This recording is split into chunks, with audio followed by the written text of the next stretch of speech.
थाने के करीब आते ही उसकी चाल में धीमापन आ गया। तेज तेज चलने से मेवा का कसा हुआ ब्लाउज पसीने से तरबतर होकर गोलाइयों से चिपक गया था। सामने गेट पर बड़ी बड़ी मूंछों वाला संतरी खड़ा था। उसकी कामुक नजरें मेवा के बदन से चिपके ब्लाउज पर फिसल रही थी। उसने सुलगती बीड़ी का गहरा कस भरा और धीरे धीरे चलता हुआ डरी सहमी मेवा के करीब आ गया। ये देख मेवा घबरा गई। उसकी काली चमकती आंखों में दहशत भर उठी थी। उसने कई जवान औरतों से सुना भी था कि पुलिस वाले बहुत बदमाश होते हैं, फिर भी डरते हुए वह थाने तक आ गई थी। पुलिस वाले की प्यासी नजरें उसकी गदराई जवानी पर फिसल रही थी। यहाँ क्यों आई है, मुझे बता। वह वही चुपचाप खड़ी रही। अरे बोलती क्यों नहीं, गूंगी है क्या? सामने खड़े पुलिस वाले ने कड़कती आवाज में पूछा। किसी ने तंग किया है तुझको? बता मुझे। थानेदार साहब ऐसा नहीं है, मेवा ने कांपती आवाज में कहा। फिर रास्ते में अकेली देखकर किसी ने पकड़ लिया होगा। तू डर मत, मुझे साफ साफ बता दे, 1 घंटे बाद मेरी ड्यूटी खत्म हो रही है। ऐसी बात नहीं है थानेदार जी, मैं तो दूसरी फरियाद लेकर आई हूँ जी, मेवा सहज आवाज में बोली। पुलिस वाला भी जाल फेंक ही रहा था कि अंदर से असली थानेदार राम सिंह जीप स्टार्ट करके निकला। थानेदार राम सिंह जीप रोकते हुए बोला, अरे नफे सिंह, ये लड़की कौन है? साहब जी ये पैरे पर खड़ा संदरी कुछ बोलता उससे पहले ही मेवा ने कहा, साहब जी मैं हरिया की घरवाली हूँ, उसे पुलिस ने पकड़ रखा है हुजूर, मेरे हरिया को छोड़ दो, वह बेकसूर है। ओहो, तुम चरसंग गांजा और नकली नोटों की सप्लाई करने वाली हरिया की जोरू हो? हाँ साहब हाँ, कहते हुए मेवा की आंखों में चमक उभरी। थानेदार ने देखा कि मेवा के गोल गोल उबारों पर जवानी हिलोरे ले रही थी। चल अपनी झोपड़ी की तलाशी लेने दे, जरूर तुमने माल छिपा रखा होगा, चल बैठ गाड़ी में। थानेदार ने रौब जमाया। साहब जी अगर झोपड़ी से कुछ नहीं मिला तो मेरी हरिया को छोड़ देंगे? मेवा ने हाथ जोड़ते हुए पूछा। हाँ छोड़ देंगे, थानेदार ने तो कहा। वो मेवा गाड़ी में बैठ गई। संतरी ने मन ही मन थानेदार को गद्दी सी गाली दी और थानेदार राम सिंह ने अगले चौराहे पर ड्राइवर को उतार दिया। फिर वह अकेला ही मेवा को लेकर झोपड़ पट्टी की ओर चल दिया। दोपहरी में सभी अपनी अपनी झोपड़ी में आराम कर रहे थे। एक मामूली सी झोपड़ी के सामने जीप रुकी। थानेदार ने उतरकर साबरी झोपड़ी की तलाशी ली। वहां से कोई भी गलत चीज नहीं मिली। मेवा सोच रही थी कि अब थानेदार उसके हरिया को छोड़ देगा। वो हाथ जोड़कर फरियाद करने लगी।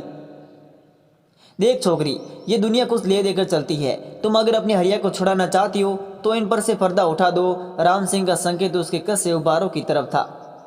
मेरा हरिया घर आ जाएगा न? मेवा गिड़गिड़ा उठी। हाँ हाँ जरूर आ जाएगा, कहते हुए राम सिंह आगे बढ़ा। थोड़ी देर बाद थानेदार अपने कपड़े दुरुस्त करता हुआ झोपड़ी से बाहर आया। जीप स्टार्ट की और चला गया। मेवा बेचारी लुट गई थी, मगर करती भी क्या, उसकी अपनी मजबूरी थी। उसकी बूढ़ी माँ बीमार थी, घर में कोई इलाज कराने वाला नहीं था। उसका बड़ा भाई जहरीली शराब पीने से मर गया था। छोटा भाई नशीली चीज़ें बेचने के जुर्म में जेल में था। घर में कमाई करने वाला कोई नहीं था। हरिया ने उसे बीवी बनाने के एवज में माँ के इलाज की जिम्मेदारी ली थी। माँ ने जिंदगी से समझौता कर लिया था। मेवा ने कभी ये जानने की कोशिश ही नहीं की थी कि असल में हरिया क्या काम करता है। अब उसने सोच लिया था कि हरिया एक बार घर लौट आए तो उसे गलत काम करने से रोकेगी।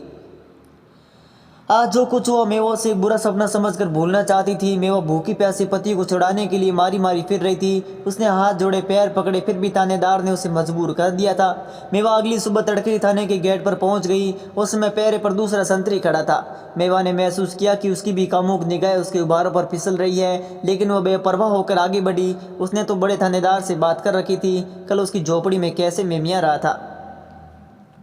अरे रे कौन है तू, अंदर कहाँ भागी जा रही है? संतरी गुर्राते हुए आगे लपका। तब तक मेवा भागकर थानेदार के दफ्तर तक पहुंच गई थी। दफ्तर के बाद शोर सुनकर थानेदार बाहर आ गया। वह मेवा को पहचान तो गया था, फिर भी अनजाने बनते हुए दाड़ आ रहे, धूल सिंह ये औरत कौन है, इसे बाहर निकालो। मेवा ने थानेदार की दाढ़ की तरफ ध्यान नहीं दिया। वह गिड़गिड़ाते हुए फरियाद करने लगी, साहब जी मेरे हरिया को छोड़ दो, 2 दिन से घर में चूल्हा नहीं जला, माँ बीमार है, दूसरा कोई सहारा नहीं है, मुझ पर दया करो साहब जी, कल आपने कहा भी था। मेवा थानेदार के पैरों में झुक गई।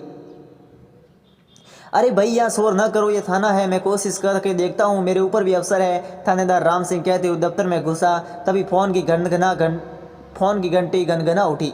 हेलो थानेदार राम सिंह बोल रहा हूँ सर, क्या हरिया को सीबीआई के हवाले कर दूँ? कोई खास बात सर? थानेदार ने पूछा। वह तो हरिया के बारे में बात करना चाहता था, मगर वह तो पासा ही पलट गया था। राम सिंह, सीबीआई से सूचना मिली है कि हरिया माफिया सरगना इब्राहिम के गैंग से ताल्लुक रखता है। हरिया को छुड़ाने के थाने पर हमला भी हो सकता है। तुम्हारे पास जवान भी कम है, इसलिए फौरन हरिया को थाने से निकाल लाओ। दूसरी तरफ से सख्त आदेश था। ठीक है सर, कहते हुए राम सिंह तेजी से दफ्तर से बाहर निकला तो मेवा एक बार फिर से गिड़गिड़ा उठी। शायद उसे पूरी उम्मीद थी कि उसका हरिया छूट जाएगा। फोन पर बातचीत के दौरान उसे बार बार हरिया के नाम का जिक्र सुना था, साथ ही कल उसने साहब को खुश भी किया था।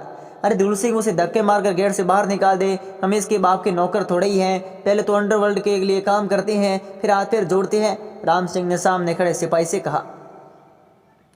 नफे सिंह, जीप स्टार्ट करो, हरिया को सेंट्रल जेल ले जाना है, यहाँ तो हम भी मरवाएगा। कहते हुए राम सिंह 3 जवानों के साथ हवालात की तरफ बढ़ गया। रोती चिल्लाती मेवा को पहरेदार ने गेट से बाहर धक्का दे दिया। उसने मेवा को एक हाथ थप्पड़ मारकर चेतावनी दी, अगर ज़्यादा हंगामा करेगी तो हरिया को उम्र कैद हो जाएगी। अगर चुपचाप चली जाएगी तो 4-5 दिन बाद हरिया अपने आप घर आ जाएगा, तुझे यहाँ आने की ज़रूरत नहीं।